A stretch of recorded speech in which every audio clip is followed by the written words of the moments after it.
Olá, meus irmãos, sejam bem-vindos a mais um estudo. E hoje nosso estudo vai ser acerca do item 16, a questão 16 do Livro dos Espíritos. E assim pergunta Kardec: pretendem os que professam esta doutrina achar nela a demonstração de alguns atributos, dos atributos de Deus? Sendo infinitos mundos, Deus é por isso mesmo infinito. Não havendo vazio ou nada, em parte alguma, Deus está por toda parte. Estando Deus em toda parte, pois tudo que é parte integrante de Deus, e lhe dá a todos os fenômenos da natureza uma razão de ser inteligente. Que se pode opor a este raciocínio? Os espíritos respondem: a razão. Refleti maduramente e não vos será difícil reconhecer o absurdo. E aí Kardec, nesse término do primeiro capítulo, deixa uma nota. Essa doutrina, no caso a panteísta, faz de Deus um ser material que, embora dotado de suprema inteligência, seria um ponto grande o que somos em ponto pequeno. Ora, transformando-se a matéria incessantemente, Deus, se fosse assim, nenhuma estabilidade teria. Achar-se-ia sujeito a todas as vicissitudes, mesmo a todas as necessidades humanas. Faltar-lhe-ia um dos atributos essenciais da divindade, a imutabilidade. Não se podem aliar as propriedades da matéria à ideia de Deus, sem que ele fique rebaixado ante a nossa concepção. E não haverá sutilezas de sofismas que cheguem a resolver o problema de sua natureza divina, íntima. Não sabemos tudo o que ele é, mas sabemos o que ele não pode deixar de ser, e o sistema de que tratamos está em contradição com as suas mais essenciais propriedades. Ele confunde o Criador com a criatura, exatamente como faria quem pretendesse que a engenhosa máquina fosse parte integrante do mecânico que a imaginou. A inteligência de Deus se revela em suas obras como a de um pintor no seu quadro. Mas a obra de Deus não são o próprio Deus, como o quadro não é o pintor que o concebeu e executou. Antes de nós passarmos às explicações do Espírito Miramês e comentá-las, eu vou trazer algumas reflexões acerca dessa questão. Quando nós entendemos Deus como parte, toda a criação é uma parte de Deus, nós colocamos Deus sujeito à mutabilidade. Mas Deus é estável.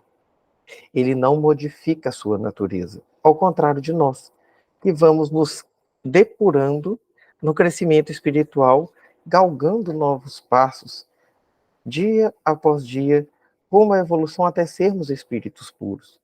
Não podemos nos confundir, enquanto criaturas, com Deus, que é o Criador.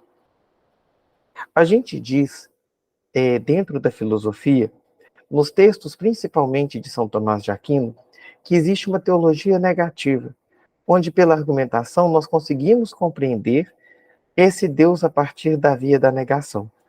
Não podendo compreender Deus em sua natureza íntima, porque temos uma inteligência ainda pequena para tal, pouco desenvolvida, em principalmente sentimentos tão puros que sejam desenvolvidos para entender a Deus, que podemos entender aquilo que ele não é.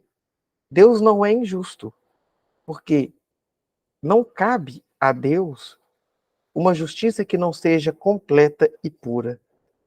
E essa sua justiça se revela, por exemplo, dentro da lei da reencarnação, a pluralidade das vidas encarnadas, que nós vamos tendo sucessivamente entre momentos no plano espiritual, momentos encarnados neste ou em outros mundos, nos dando a oportunidade, de crescimento. Em Deus, nós não podemos deixar de observar o amor genuíno. Então, o ódio é uma coisa que nós não podemos conceber em Deus.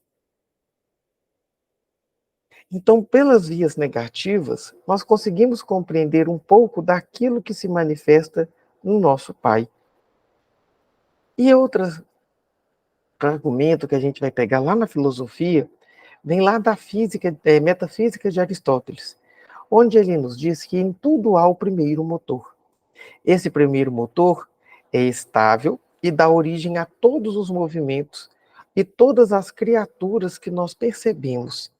Ele diz que esse primeiro motor, se ele fosse instável, ele não seria causa, ele seria consequência. Assim a gente pode entender Deus como primazia de tudo. E ele dá origem a tudo, inclusive a nós. Então Deus é em tudo estável. E não podemos confundir, porque seria irracional, de que somos uma partícula de Deus. Nós entendemos a nossa natureza divina porque somos obras do Pai, o sagrado por excelência. O Deus com letra D minúscula, a que o Evangelho se reporta, nós somos deuses, é porque nós somos convidados a colocarmos em nós, a introjetar na nossa vida, tudo aquilo que Deus nos possibilita. Então, seria muito importante para nós entender a parte que nos cabe dentro do processo e não nos confundir.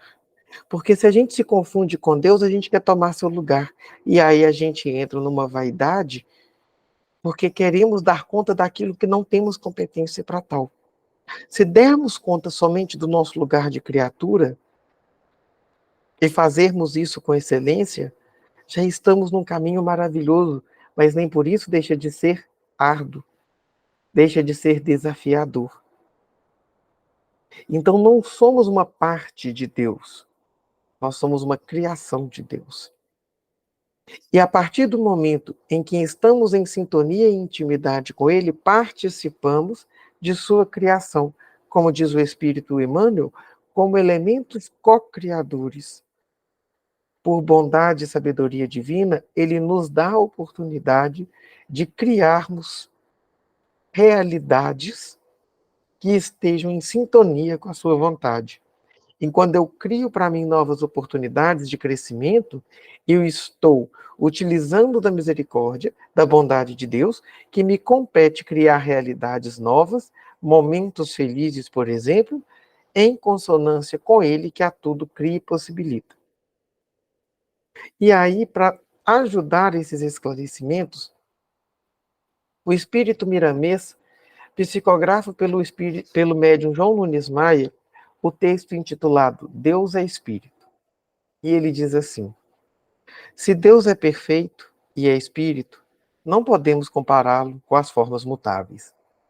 E sob o empuxo do progresso, tudo que existe na imensidão indescritível do universo, do átomo ao ninho cósmico, é, pois, criação ideada pelo seu poder fantástico, que ainda não podemos perceber.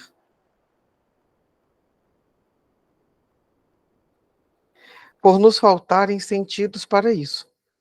Estamos limitados ou condicionados, no mínimo, das nossas forças, que por enquanto dormem no centro da nossa consciência, sem poder participar dos nossos mais profundos interesses.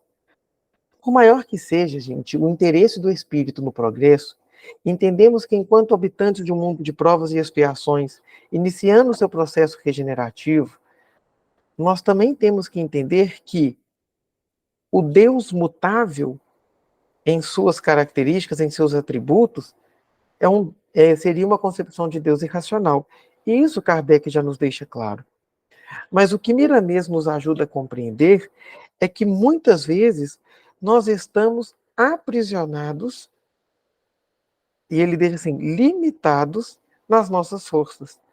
Porque ainda não temos tudo aquilo que temos como possibilidade de forma latente. Tudo ainda está, ou a maioria está em potência. Traduzindo isso, seria como uma semente plantada. Ela tem o potencial de ser uma grande árvore, dar frutos a alimentar, mas enquanto uma semente recém-plantada, ela só tem isso como potencialidade, que um dia será latente, mas se não germinar, nada disso vai acontecer. Se ela não tiver os nutrientes, um solo fértil, isso também não vai acontecer. É a mesma coisa com a gente enquanto espíritos frente à vida espiritual.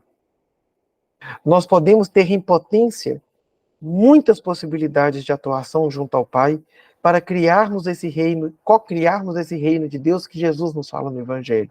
Mas isso não quer dizer que a gente já vive essa atividade de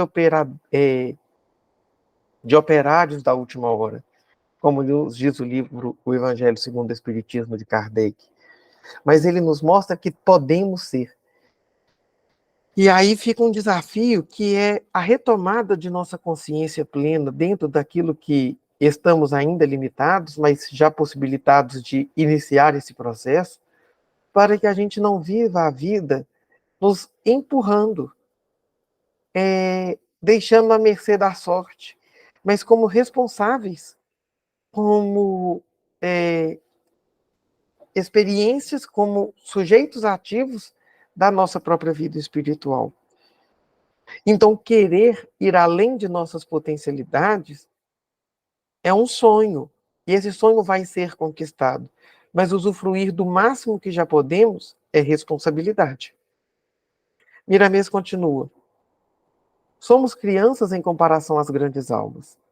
Crivamos de perguntas, por vezes de pouco interesse, aos que achamos situados em grau mais elevado do que nós, com fome e sede de saber. Em se referindo às coisas do espírito, e nem sempre avaliamos a luz que realmente suportamos, pelas trevas que ainda nos circundam. Se todo pedido é uma oração, na filosofia do espírito a resposta não se faz esperar, e vem gota a gota para nos conscientizar da existência da bondade divina e do amor que ele dispensa às criaturas. E aqui Miramês, gente, vai nos fazer relembrar que, enquanto progresso do espírito, ainda somos pequenos. Se compararmos a jornada evolutiva de um espírito após a sua encarnação, somos ainda crianças frente à sabedoria dos idosos, com todas as suas vivências, com todos os aprendizados que a encarnação já lhes possibilitou à nossa frente. Então podemos entender que essa é a grande finalidade da convivência com os espíritos superiores. O repassar a sabedoria, o instruir, o inspirar a cada um de nós que estamos encarnados nessa jornada evolutiva. Como jorneadores mesmo, como caminhantes, como espíritos em jornada, e não como espíritos prontos. E depois perceba que Miramês nos coloca muito próximo ao Evangelho de Jesus, quando nos fala que o pedi e obterei, batei e vos será aberto, situado no Evangelho de Mateus. Porém, nos é concedido os esclarecimentos das verdades espirituais, e inclusive as verdades sobre Deus, à medida que nós, espíritos, estamos preparados para tal. É por isso que a primeira revelação se dá por Moisés, porque a revelação divina nos dá um Deus que edita normas morais de caráter espiritual a partir dos 10 mandamentos. Mas também, Moisés utiliza das leis para espíritos encarnados, leis cíveis, para organizar a moralidade dos espíritos encarnados a seu tempo, para que saíssemos de quando estávamos encarnados naquela época, da irracionalidade, da idolatria, para passarmos a uma adoração ao Deus único que se manifesta o tempo todo, que cuida de sua criação. Então, não é que as nossas perguntas não são ouvidas, mas ouvimos as respostas a partir do momento em que abrimos o nosso coração para tal. Não é que não recebemos a resposta que queremos, é porque muitas vezes a busca da verdade ela é progressiva, porque se a verdade inteira nos fosse dada no hoje, nós não a suportaríamos. E isso se expressa nas nossas relações com pessoas amadas. Às vezes, nós vamos nos deparando com as pessoas que vamos criando intimidade aos poucos. E por que isso? Porque a verdade integral com alguém nos é concedida pela intimidade. E só com a intimidade com Deus nós vamos ter ciência de sua natureza, mas principalmente de sua interferência constante em nossas vidas. E Miramês continua assim: já falamos muitas vezes, repetindo a fala dos benfeitores maiores, que Deus é uma personalidade individual e não o conjunto das coisas criadas por ele. Ele, a majestosa força divina, está em toda parte, por meios que desconhecemos, por se tratarem dos fluidos sutis, operando em uma faixa que somente as grandes almas poderão constatar. pelos poderes inerentes às suas perfeições. E aí a gente vai remontar de novo o Evangelho quando Jesus disse: sede perfeitos como vosso Pai é perfeito. Ele nos convida a chegarmos ao grau de perfeição que cabe à criatura, mas jamais uma perfeição idêntica de Deus, porque igual a Deus ninguém. E percebe que ele já fala assim, da repetida fala dos benfeitores espirituais. E a gente pode entender o seguinte: tudo que os Espíritos esclarecem para nós, Jesus inaugurou pelo seu Evangelho. O que a gente faz é aprofundar, é dar novo sentido, é reinterpretar com a consciência expandida que hoje possuímos, porque a época de Jesus não a tínhamos como hoje. Nas leis de reencarnação, nas oportunidades encarnatórias, estamos na nossa melhor versão. Então, termos consciência desse mandato, que os Espíritos nos convidam a sempre estudar, é trazer o melhoramento contínuo para que a próxima encarnação que nos for possibilitada, sejamos ainda melhores do que já conseguimos hoje. E ele continua assim, Deus é uma personalidade individual, e não o conjunto das coisas criadas por ele. Deus não é o somatório de tudo que nos é palpável, nem físico nem espiritualmente. Ele é uma personalidade individual. E a gente não pode se confundir. E aí, os próprios espíritos fazem uma comparação. Se um grande pintor faz uma obra artística, um quadro maravilhoso, o quadro não é o pintor. Todas as obras artísticas daquele pintor, se juntadas, não formam o pintor. Da mesma forma que o pintor coloca a sua essência na sua obra. Assim somos nós. O somatório de todos nós, criaturas divinas, não somos Deus, mas carregamos a essência divina, que nos é dada por Ele, por termos sido pensados e amorosamente criados por Ele. E Miramês permanece nos esclarecendo. A primeira ideia de se comparar a natureza como sendo diretamente Deus é que ela manifesta em todas as suas nuances perfeita harmonia, em todos os sentidos da sua atuação. Porém, cabe a nós pesquisar e entender, descobrir e divulgar que toda essa simetria é participação das leis criadas por ele, no vigor da sua mente incomparável.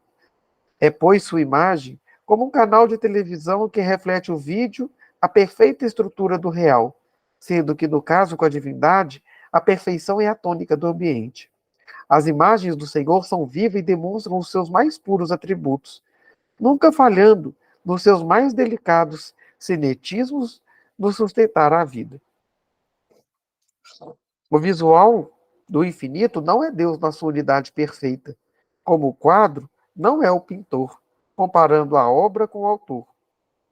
A primeira constitui um pálido reflexo da sua personalidade viva e distinta no lugar que ocupa.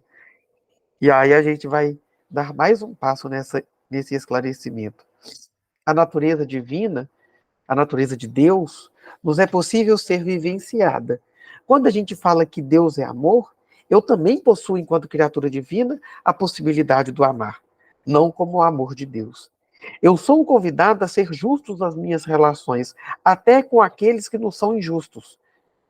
Porque Deus, sendo justo em sua natureza mais íntima e com mais alto grau de pureza em sua justiça, nós temos essa centelha de justiça a nos convidar a ser tão justos quanto a nossa natureza nos permite. E aí, mais uma vez, nunca justos como Deus. Porque por maior que seja o amor de alguém por nós e o nosso por alguém, nunca chegaremos a amar como Deus. Nunca experimentaremos o perdão doado nem recebido como o perdão de Deus. Nunca proporcionaremos o progresso de um espírito como Deus proporciona ao nosso. Mas podemos fazer a nossa parte. Podemos dar a experiência do amor, da justiça, do perdão e do progresso dentro de nossas potencialidades. E quando estamos fazendo isso, estamos sendo melhores criaturas de Deus e estamos agindo em sintonia com a sua natureza, com os seus atributos, com as suas características. E aí, Miramês permanece nesse penúltimo parágrafo dizendo assim: parece que estamos falando muito sobre o grande arquiteto do universo, mas esse é o nosso interesse, porque falar de Deus e viver sua vibração constante é a coisa mais sublime da vida. Admiramos o Deus lhe pague, o Deus lhe ajude, o vai com Deus, e a paz do Senhor esteja convosco, usados pelos homens. São mantras sagrados que nos cobrem de luz quando pronunciados com amor e respeito. A doutrina que faz de Deus um ser material os faz por falta de notícias do mais além, ou por medo de pesquisar a verdade e seguir as rotas do progresso, que faz caírem os véus da gradação das forças humanas e espirituais. Nada devemos temer, desde que estejamos em planos de mutação para o nosso próprio bem. Nós precisamos da mutação para o nosso progresso. E em épocas passadas, em encarnações passadas, poderíamos ser nós, espíritos não despertos para a luz. Poderíamos ser nós, pessoas que não respeitássemos a vida do nosso irmão. Poderíamos ainda estar, e como já tivemos, no olho por olho e dente por dente. Mas depois de despertos, depois de conhecer o Evangelho, já somos convidados à reforma da nossa forma de agir. Reformular a nossa própria existência. E com coragem, e muita coragem, reedificar as nossas verdades, questionarmos as nossas verdades, para que um edifício mais sólido, concreto, mais forte de fé nos seja possibilitado. Essa psicografia de um médium mineiro traz algo para a gente muito especial, porque nos é muito cultural dizer nas nossas despedidas das pessoas conhecidas, vai com Deus. Mas não falemos como apenas uma questão de costume, de cultura, mas falemos com a responsabilidade de estar abençoando alguém, de estar desejando que o seu caminhar seja um caminhar na presença de Deus, irradiando os atributos de Deus que em nós chega como luz para ser disseminado. Mas percebam que nós nunca iluminamos o outro se estivermos apagados. Então, o caminhar com Deus também nos é dirigido com as pessoas que a gente convive. E essas bênçãos que vamos desejando uns aos outros é o que também nos faz, se for de forma consciente, modificar e refazer a estrutura do nosso planeta, nos fazendo caminhar nessa regeneração que estamos passando. E aí Miramês termina com uma grande reflexão. O mundo espiritual que nos dirige nos atende de acordo com as nossas necessidades e não deixa de guiar e instruir quem verdadeiramente deseja aprender. E aí a gente tem o desafio. Porque o mundo espiritual está à nossa disposição para nos instruir. Hoje só não aprende quem não quer. Quanto material bom de estudo na internet, pagos e gratuitos. Quantos livros sobre o mundo espiritual temos à nossa disposição na internet, nas livrarias e bibliotecas. Mas só é possível aprender quem quer se colocar na escola da vida. Quem quer se colocar aberto e disposto para aprender e estudar a vida espiritual. Os espíritos não caminham para nós, não criam preguiçosos espirituais. Eles nos inspiram ao próprio caminhar, com a consciência de que devemos nós caminhar com as nossas próprias pernas. Por bondade e misericórdia divina, nós temos a oportunidade de não o fazer sozinhos. E aí ele termina. Não devemos esquecer que Deus é um sol da vida, que alimenta e dirige todas as vidas saídas das suas mãos luminosas e perfeitas. E aí fica uma reflexão para nós hoje. Deus nos alimenta a todo tempo e dirige nossas vidas, saídas de suas mãos luminosas e perfeitas. Vamos pensar em todas as vezes que quisemos ser nós mesmos os condutores de nossas vidas, sem termos o alto, a vida espiritual, como nosso direcionador. Vamos rever nossos processos de escolha, sem termos o Evangelho e a moralidade de Jesus como instrução, modelo e caminho. E vamos ver se todas essas nossas escolhas foram as mais conscientes e as melhores para essa nossa encarnação. Porque ainda vivos, ainda encarnados, podemos reformular nossa forma de ser e existir e transformarmos um pouco mais todos os dias em espíritos melhores do que fomos ontem. Que Jesus nos abençoe, hoje e sempre. Que assim seja.